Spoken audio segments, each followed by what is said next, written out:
सुंदर प्रसंग आपके सामने प्रस्तुत करूंगी।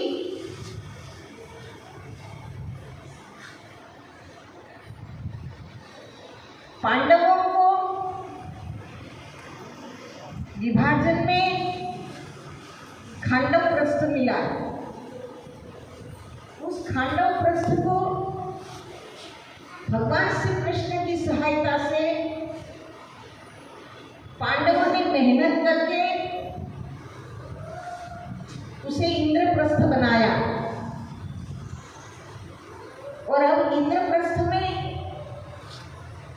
राजसूय यज्ञ का आयोजन किया गया।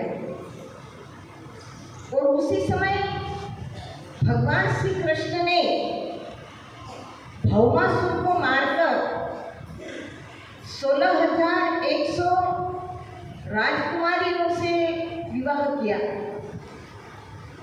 तो एक सोचने का विषय है कि 16,100 राजकुमारियां कौन थी।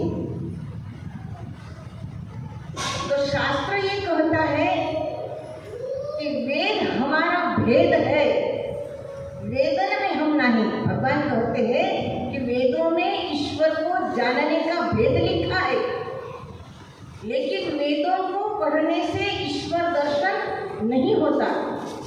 श्रीमद् भगवद गीता जी में भगवान कृष्ण ने अर्जुन को ये बात समझाई कि हे अर्जुन, ना हम वेदेर्न तपसा न दाने में त्यजेया सत्य एवं विद्यो दृष्टि दुष्टम मानसी माम यथा।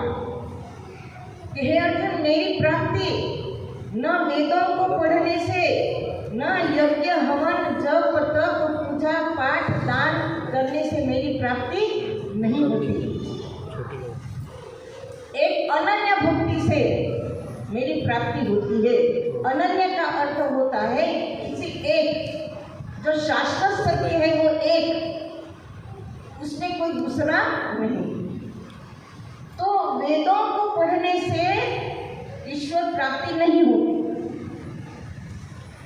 तो ये जो 16,100 राजकुमारियां थी जो भौमासुर की कैद में थी, वो वेदों की ऊंचाई यानी कि वेदों के श्लोक मंत्र थे।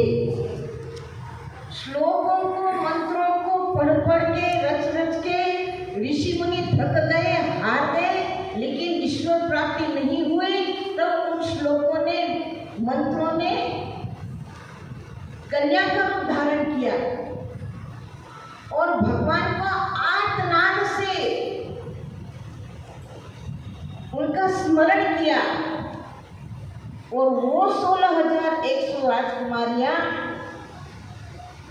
जो कन्या रूप में आई और भगवान को प्राप्त किया।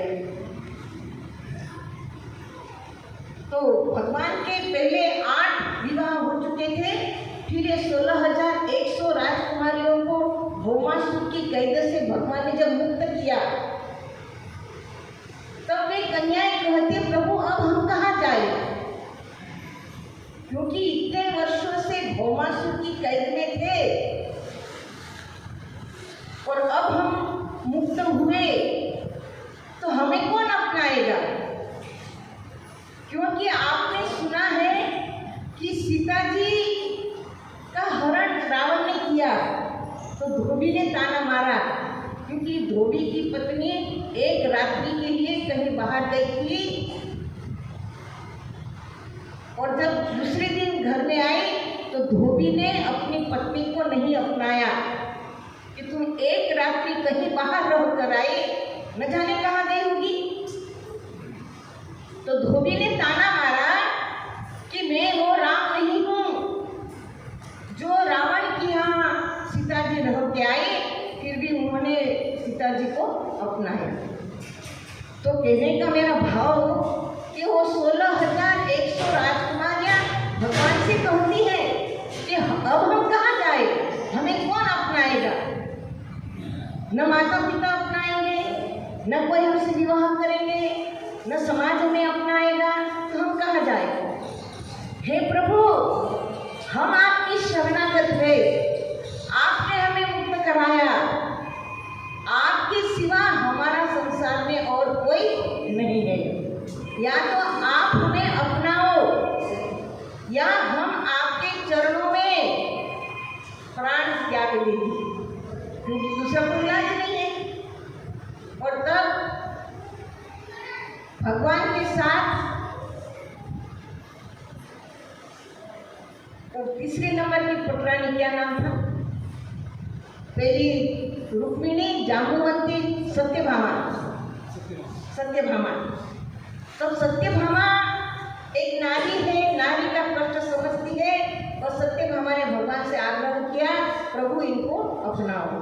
और तब भगवान ने उनको अपनाया और 16,100 राजकुमारियां भगवान की रानियां बनकर द्वारिका में आई। तो नारद जी को ये लगा, नारद जी तो संत है, साधु को किसी की गृहस्थी में इंटरफियर करने का अधिकार नहीं, करना भी नहीं चाहिए। लेकिन नारद जी के मन में उत्सुकता हो गई कि भगवान एक और 16,108 रानियां, भगवान किसको किस तरह से खुश करेंगे, किसके पास जाएंगे। तो भगवान का गृहस्थाश्रम देखने नारद जी वहां द्वारिका पहुंच गए और एक एक राजकुमारी के कक्ष में जाते हैं, लेकिन सभी जगह भगवान सभी जगह मौजूद थे, सब अपनी मस्ती में मस्त थे। नारद जी का